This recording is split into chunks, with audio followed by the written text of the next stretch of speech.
Dans cette vidéo, je vous donne les raisons pour lesquelles je dis qu'ils ne sont pas guidés et je dis qu'ils risquent d'échouer dans l'au-delà si ils ne se rectifient pas avant leur mort, d'accord? On commence tout de suite, d'accord?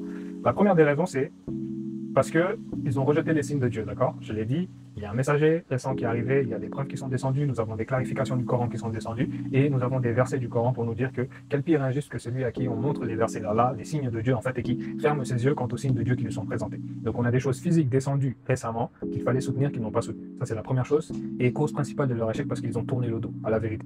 Et comme je l'ai dit dans ce monde, il y a la vérité, il y a l'erreur. Et quand la vérité vient, tu as intérêt à faire preuve d'humilité et analyser pour voir si c'est ou non une vérité. Et ensuite faire ton choix. Mais tu ne peux pas juste dire non, c'est faux parce que nous on fait comme ça, etc. Et tu n'analyses pas. Ce qui est un comportement condamné dans le livre parce que Dieu dit qu'il y a des gens en fait, ils rejettent. Est-ce que vous avez rejeté ceci avant d'en acquérir le savoir? Et c'est clairement ce qu'ils font, hein, parce qu'ils sont en train de dire c'est faux, alors que il faut réfléchir, se pencher sur la question, analyser ce qui est dit, analyser clairement ce qui est descendu, n'est-ce pas? Pour voir si c'est vrai, si c'est faux. Ça, c'est la première chose. La deuxième chose, ils sont en train de continuer de citer le prophète Mohammed dans leurs prières, alors que c'est quelque chose d'insensé à faire. On ne vous a pas demandé de citer un prophète dans vos prières. C'est une innovation qui s'est créée après la mort du prophète. Il est parti, les gens ont commencé à citer son nom dans les prières. Il était vivant, personne ne citait son nom dans les prières. Donc ils sont en train de commettre une association visible que nous sommes en train de pointer du doigt. Et ils sont en train de répondre à cette association visible pointée du doigt par nous. Ce n'est pas une association. Mais si, c'est une association. Si vous êtes des associateurs. Parce que vous êtes en train d'être des innovateurs dans la religion alors que Dieu demande dans les versets du livre, clair et précis, que croyez comme les gens ont cru. Il ne faut pas innover, il ne faut pas inventer des choses dans la religion. Comme inventer un culte qui n'existait pas auparavant. Parce que l'islam n'existe pas avec le prophète Mohammed. Hein. L'islam existe depuis, on parachève la religion avec le dernier livre. Donc, ils sont en train d'inventer un culte religieux qui n'existait pas auparavant, au temps du prophète. Et cette innovation est la suivante, ils sont en train de mettre le nom du prophète et faire des salutations sur ce nom-là pendant les actes d'adoration qui sont exclusivement pour Dieu. Est-ce que je suis clair? Je parle vite pour que la vidéo ne soit pas trop longue. Ce qui fait qu'ils font très mal, parce que ça constitue une innovation. Personne ne vous a demandé de mettre le nom d'un quelconque prophète dans vos actes d'adoration pour Allah. Les gens citent des versets qu'ils n'ont mal compris, les gens font des interprétations douteuses qui n'ont rien à voir avec la religion. Et visualisez le prophète vivant, vous verrez que lui, il faisait sa salade, le prophète, il voulait réussir. C'est pas un être humain qui, voilà, lui, il est sauvé A à Z. Non, il arrive, il est prophète, ça lui fait peur, il doit prêcher le message parce qu'il va échouer s'il ne le fait pas. Parce que Dieu te désigne, tu as intérêt à te bouger les fesses. Hein. Parce qu'il y a des versets qui montrent ce fait-là. Que s'il fait n'importe quoi, tu risques ta place toi aussi. Rien n'est garanti pour toi, prophète de Dieu. Donc il fait son job en fait. Il a peur, il veut réussir. Donc il fait la salade comme tout le monde. Et lui, de son temps vivant, vous n'allez jamais le voir mettre son nom dans la salade. Ça n'a aucun sens. Il prie, le prophète, il dirige la prière par exemple. Et les gens derrière vont dire son nom, faire des prières alors qu'il est debout avec les gens. Ça n'a aucun sens. On croit comme le prophète, et le prophète, lui, quand il prie tout seul, il ne met jamais son nom dans sa salade. Ça, c'est la deuxième chose qu'il faut rectifier. Parce que c'est clairement la chose la plus simple pour identifier qu'ils ne font pas bon. Première question, est-ce que tu mets le nom du prophète dans tes prières? Est-ce que le Muhammad, sallallahu alayhi wa sallam, tout ça, ça revient dans ta salade? Il fait ça, sache qu'il n'est pas guidé. C'est clair, précis, parce que ils ne le savent pas, ils n'en ont pas conscience. Beaucoup de personnes, peut-être toi qui m'écoutes, tu n'en as pas conscience, mais tu dois comprendre que c'est une innovation que de faire ça. Une innovation qui est en train de glorifier un prophète qui n'a rien demandé à le prophète. Il n'a jamais dit aux gens mettez vos noms parce que c'est comme ça qu'il faut faire, c'est comme ça que Dieu demande de faire. Faux. Ça n'a aucun sens. La religion est pour Dieu. Dieu ne va jamais nous demander de rajouter le nom de son messager dans le culte d'adoration exclusivement pour lui. Ça n'a aucun sens de faire ça. J'espère que vous comprenez. Parce que tu es en train de dire aux gens, prie Allah seul. Les gens sont en train de te répondre, non, il faut prier Allah et rajouter son prophète, sinon c'est pas bon. C'est pourquoi c'est des associateurs. Dieu n'a pas d'associé, il le répète dans son livre. Pas de partenaire dans la royauté. Ça n'a aucun sens de citer autre que lui. Et je te le dis, j'insiste sur cette partie-là parce qu'ils sont en train de faire ces choses-là dans les mosquées qui sont exclusivement pour Allah, encore une fois, parce que c'est Dieu qui le dit dans son livre. Je ne suis pas en train de t'inventer des choses.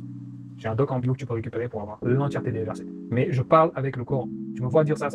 Je parle avec le Coran. C'est dans le Coran ce que je suis en train de te véhiculer. Les lieux de culte, de prosternation sont exclusivement pour Dieu. N'invoquez personne avec lui. Et il y a même des versets qui pointent du doigt le fait que lorsque Dieu seul était invoqué, il daignait. Mais quand on associait des gens avec lui, là, il croyait. C'est exactement ce que je t'ai schématisé en te disant que tu lui dis prie Dieu seul. Il te dit non, il faut prier Dieu, oui, mais il faut aussi rajouter le prophète, sinon c'est pas bon. Et les gens vont argumenter en disant oui, on adore Dieu, hein, mais le prophète, etc., on le rajoute. Mais c'est pas, on l'adore pas lui, on adore Dieu, on est conscient qu'on adore Dieu, mais on le laisse ses affaires. Prie Dieu seul. Mais tu lui dis de faire ça, il est en train de chipoter. C'est pourquoi Dieu les pointe du doigt en disant que lorsqu'on te disait hey, prie Dieu seul, tu daignais, tu étais en train de dire mais non, il faut aussi rajouter parce que c'est ça qu'il faut faire dans la religion. Mais quand on apportait d'autres avec lui, c'est là où vous croyez en fait. S'il n'y a pas le prophète dans leur culte, ils ne croient plus. C'est pourquoi ce sont des associateurs visibles. J'espère que tu comprends. La troisième raison. Je pose celle-là parce que les vidéos sont longues. Religion, il le faut, hein. Tu sais, parce qu'on est un algorithme sur TikTok, je ne vais pas me perdre, mais l'idéal c'est de faire des vidéos de 1 minute. Mais pour partager vraiment le savoir, il faut faire des vidéos longues. Je ne peux pas couper une minute. Sinon, voilà. Mais c'est des vidéos à bagages, il faut aussi faire des vidéos de 1 minute, etc. Faire un truc pour progresser bien sur la plateforme, d'accord? On zappe. La troisième raison. Analysez le livre qu'ils sont en train d'utiliser à côté du Coran. Les gens utilisent le livre de Bukhari, par exemple. Sahih, Muslim, Al-Bukhari, etc. D'accord. Les gens oublient que Bukhari, il est né en quelle année? Ils omettent ce fait-là concret. Les gens, je te schématise l'affaire. Les gens sont en train de suivre un bouquin, ils sont en train de dire que ce bouquin doit être rattaché à l'islam, sinon c'est pas bon. Parce qu'il y a des choses authentiques dans son bouquin. Le recueil de Muslim, de Bukhari. Il y a des choses authentiques, il y a des choses fausses, mais il y a des choses intéressantes, authentiques. Ça fait partie de la religion. Les gens oublient le fait que il est né quand, Bukhari? Il est né en 800 et quelques. Le prophète, il a fait sa mission en 600 et quelques. Accompli sa mission en 600 et quelques. Il y a plus de 150 ans d'écart entre les deux. Vous n'avez pas compris. Hein. Toi, on te dit quelque chose. Pour te montrer un peu que ça n'a aucun sens là d'utiliser son livre. Bukhari. C'est son livre qu'il écrit, d'accord, on peut le lire, mais ça n'a aucun sens de l'inclure dans la religion parce que durant toutes ces années, il n'y a pas eu son recueil et les gens ont fait sans son recueil. Parce que Dieu n'a jamais demandé d'écrire un recueil de hadith. C'est ces individus-là qui se lèvent pour écrire des choses et apparemment les inclure dans la religion par la suite. Ce qu'on leur a jamais demandé de faire. Hein. Cite-moi une source qui prouve, qui authentifie ce qu'ils ont dit. Ils vont encore citer des versets. On a répondu à tout le monde. Hein. Ils n'ont jamais pu répondre finalement, si tu regardes bien. On leur a correctement répondu en plus. Ils sont en train de citer des versets qui disent qu'il faut obéir aux messagers, et c'est ça qui prouve qu'il faut soutenir les hadiths. Parce qu'ils n'ont rien compris en fait. Ils n'ont pas compris le Coran en fait. Mais j'insiste sur le fait qu'il y a plus de 150 ans d'écart. Donc les gens vont faire des reportages, etc., voir ce qui a été dit, chaîne de transmission, entre guillemets. Mais tu imagines l'écart. Donc il a fallu ces années-là pour que ce recueil-là existe, et les gens sont en train de piocher dans ce recueil-là, de dire que ça c'est authentique, ça fait partie de la religion, et ils sont en train de prêcher la religion avec ces choses-là. Tu te rends compte de ce que ça veut dire. Même toi, tu fais partie d'une génération. Tu as tes grands-parents, tes parents. Rajoute 100 ans à ton existence. Toi, t'es parti, hein. Tes parents sont partis, hein. Tes grands-parents sont partis, hein. Voire même dans tes enfants, il y en a qui sont partis, hein. Je te le dis. Tu rajoutes encore 50 ans. Voire 100 ans, j'ai été gentil en disant 50. Tu crois que même toi, tes parents, tes grands-parents t'ont dit plein de choses, hein. Mais tu n'as pas tout retenu. Je veux t'amener à te faire comprendre que même l'idée de faire des rapportages plus de 200 ans après, là, la fiabilité des textes est tellement faible. C'est trop faible. Que c'est évident qu'on ne peut pas inclure ces choses dans la religion. Je ne sais pas si tu te rends compte de ce que c'est. Il y a le livre qui est prêché par le prophète à une époque précise. Les gens n'avaient que ça. Les gens disent, ouais, comment on va faire avec le Coran?